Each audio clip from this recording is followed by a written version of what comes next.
तो हम लोगों ने कल एरोमेटिक अल्डिहाइड्स को प्रिपेयर करने की मेथड पढ़ी थी। ठीक है, तो वैसे तो हम लोगों का जो आपके नॉर्मल अल्डिहाइड्स होते हैं, नॉर्मल अल्डिहाइड्स का मतलब एलिफेटिक अल्डिहाइड्स। तो एलिफेटिक अल्डिहाइड्स को प्रिपेयर करने के तो हम लोग तरीके एक्चुअल में देख चुके हैं। उसमें बस एक ही तरीका बाकी रह जाता है, वो है आप लोगों का ओजोनलिसिस। तो वो वाला तरीका भी हम देख लेंगे, बट राइट नाउ हम लोग एरोमेटिक अल्डिहाइड्स के बारे में बात कर रहे हैं।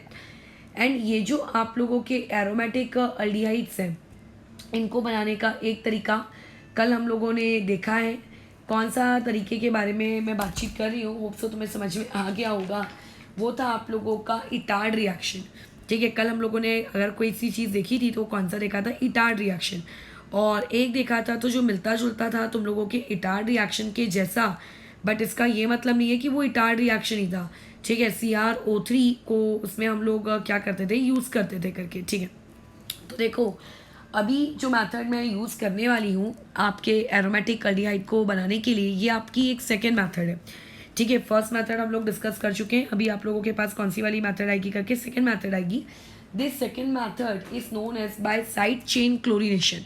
ठीक है, इसको हम लोग क्या कहेंगे आप लोगों का, बाय साइड चेन क्लोरीनेशन। इसको मुझे अलग से कोई मेथड देने की नीड नहीं थी, मतलब कोई नाम देने की नीड नहीं थी। बट ऑब्वियस है कि इसको कुछ ना कुछ तो मैं नाम दूंगी जिससे तुम्हें पता चले करके कि ये कौन सी मेथड आप लोगों की है। तो ये जो मेथड है साइड चेन क्लोरीनेशन, अब बहुत ही सिंपल सी छोटी सी प्यारी सी रिएक्शन है ये। अच्छा, इसमें सबस्ट्रेट क्या चाहिए, एक बात याद रखना, आप यहाँ पे सबस्ट्रेट के नाम पे किसी भी प्रकार के अल्काइल बेंजीन को ले सकते हो। अल्काइल बेंजीन का मतलब क्या होता है, एक बेंजीन रिंग और उस बेंजीन रिंग से एक आपकी कार्बन की चेन जुड़ी है, जैसा कि कल हम लोगों ने इटार्ड रिएक्शन में किया, राइट। अच्छा, लेकिन उसके अलावा अब यहाँ पे तुमने अल्काइल बेंजीन तो ले चुके हो, अब यहाँ पे इसके अलावा तुम्हारे पास रिएजेंट क्या है। तो देखो ये रिएक्शन आप लोगों की क्लोरीनेशन है, तो रिएजेंट ऑब्वियसली Cl2 होगा। और ये जो रिएक्शन है आप लोगों की HNO के प्रेजेंस में हो रही है, यानी कि यहाँ पे क्या आ जाएगा, प्लस में HNO आ जाएगा इस तरीके से। अच्छा, अब तो बहुत ही सिंपल है, अब तो तुम समझ जाओगे। तो जब भी आपको Cl2 प्लस HNO लिख कर आता है, तो ये बात का तुम ख्याल रखना कि Cl2 प्लस HNO अगर लिख कर आया है तो इट इम्प्लाइज दैट करके कि आप लोगों को अल्काइल चेन में क्लोरीनेशन करना है। अगर आपका क्लोरीनेशन बेंजीन रिंग पे हो रहा होता तो वहाँ पे हम Cl2 प्लस कोई लुईस एसिड डालते। बेंजीन रिंग पे अगर आपको क्लोरीनेशन करना होता है तो उसका तरीका अलग होता है। ये वाला जो है तुम लोगों के बोर्ड्स में भी है। ठीक है, पेज नंबर कौन सा है, ये 262 में अगर आप खोलोगे तो ये रिएक्शन आपको वहाँ पे भी मिलेगी। तो लेट्स से ये तुम लोगों के पास एक अल्काइल बेंजीन है।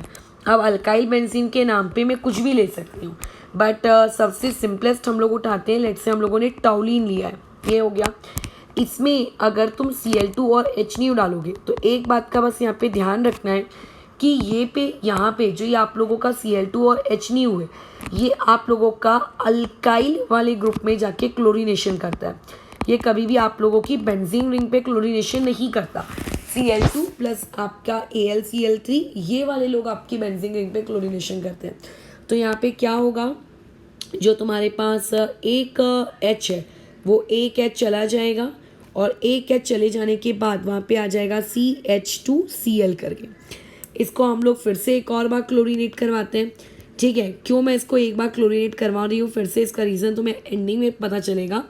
तो देखो ये वाली चीज़ क्या हो जाएगी, ये रिंग यहाँ पे आ गया आपका CH, और यहाँ पे कितने आ गए, 2 Cl आ गए। अब एक बात याद रखो, हमें अल्डिहाइड फॉर्म करना है तो ऑक्सीजन कुछ होना चाहिए कहीं से भी, तो यहाँ तो कोई ऑक्सीजन ही नहीं है। तो एक काम करते हैं, यहाँ पे हम लोग डालते हैं एक्वस KOH। बहुत पुरानी बातचीत है, शायद अभी तक तुम भूल भी गए हो। एक्वस KOH सब्सटीट्यूशन रिएक्शन करता है, न्यूक्लियोफिलिक सब्सटीट्यूशन रिएक्शन, याद करें। फिलहाल यहाँ पे न्यूक्लियोफिलिक का सब्सटीट्यूशन रिएक्शन होगी, और न्यूक्लियोफिलिक सब्सटीट्यूशन रिएक्शन होने के बाद यहाँ पे जो ये 2 क्लोरीन है, ये दोनों क्लोरीन आपके हट जाएंगे, और दोनों क्लोरीन के बदले में इस तरीके से क्या आ जाएगा, OH आ जाएगा करके। ठीक है, यहाँ पे दोनों तरफ में ऐसे क्या आ जाएगा, OH। अब ये वाली जो स्टेप है ये आपके बुक में दी नहीं है, उसने डायरेक्ट प्रोडक्ट लिख दिया है। ठीक है। अच्छा, अब यहाँ पे जो ये एक्वस KOH डालकर हम यहाँ पे OH इंट्रोड्यूस कराते हैं, बट इस वाली रिएक्शन में एक्वस KOH का प्रयोग नहीं किया जाता है। यहाँ पे आप क्या करते हो, 100 डिग्री सेल्सियस पर, ठीक है, 100 डिग्री सेल्सियस पे आप एसिड हाइड्रोलिसिस करते हो।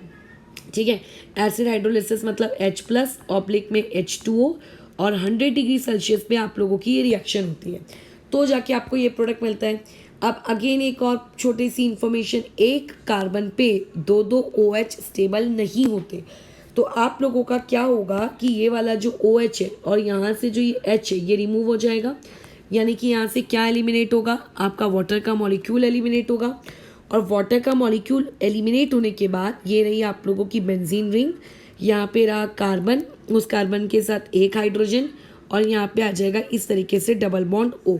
ये बन गया तुम लोगों का क्या कहते हैं, बेंजल डिहाइड। ये हम लोगों ने बेंजल डिहाइड बना लिया। अब अगर मान लेते हैं तुमने यहाँ पे टॉलिन के बदले ये इस तरीके का कुछ यूज़ किया होता है, ये आप लोगों की रिंग होती, और उसके बाद यहाँ पे तुम लोगों ने लेट से लिखा है CH2 और यहाँ लिखा होता CH3। तो इसमें फर्स्ट स्टेप में क्या करते हैं, फर्स्ट स्टेप में आपको क्लोरीनेशन करना रहता, कहीं भी लिखा नहीं रहेगा कि आपको क्लोरीनेशन डबल करना है, बट ऑब्वियसली अगर तुम्हें एल्डिहाइड तक जाना है तो तुम्हें क्लोरीनेशन का 2 बार करना रहेगा। सेकेंड स्टेप में आपको 100 डिग्री सेल्सियस पे उसका क्या करना है, एसिड हाइड्रोलिसिस करना है। तो एसिड हाइड्रोलिसिस करने से क्या होगा, आपका जैसे इटार्ड में मैंने बताया था जो कॉर्नर वाला रहता है, ये कॉर्नर वाला आप लोगों का क्या हो जाएगा, कन्वर्ट हो जाएगा CHO में। तो यहाँ पे यही कॉर्नर वाला किस में कन्वर्ट हो जाएगा, आप लोगों के CH2 और ये कन्वर्ट हो जाएगा C डबल बॉन्ड OH में। ये एक पॉसिबिलिटी हो गई, बराबर है। अच्छा, अब इसके अलावा यहाँ पर एक और चीज़ तुम लोगों को ध्यान रखनी है, वो ये कि जिस तरीके से हमने साइड चेन क्लोरीनेशन से आप लोगों का ये बेंजल डिहाइड बनाया है, वैसे ही एक सेकेंड मेथड है, उस सेकेंड मेथड को हम लोग कहते हैं गेटरमैन कॉच रिएक्शन। गेटरमैन रिएक्शन के बारे में तुम लोगों ने अभी कुछ दिन पहले जो प्रीवियस चैप्टर गया है उसमें भी आई थिंक पढ़ा है मेरे हिसाब से, मुझे तो याद आ रहा है कि मैंने तुम्हें गेटरमैन करके कुछ पढ़ाया था। ठीक है, आपकी जो ये लास्ट चैप्टर फिनॉल वाला गया, ठीक है, तो फिनॉल वाले इसको एक बार थोड़ा सा रिवाइज कर लेना, उसमें तुम्हें शायद गेटरमैन की कुछ रिएक्शन दिख जाए। एक बात याद रखना, ऑर्गेनिक को तुम जितना पास्ट का रिवाइज करते चलोगे साथ साथ में, उतनी ज़्यादा वो आपको याद रहने वाली है। सिर्फ पढ़कर अपने दिमाग में नॉलेज इकट्ठा करने से कुछ नहीं होगा। ठीक है, तो अभी गेटरमैन कॉच रिएक्शन हम लोग देखते हैं, बट इसके नेक्स्ट वाले वीडियो में।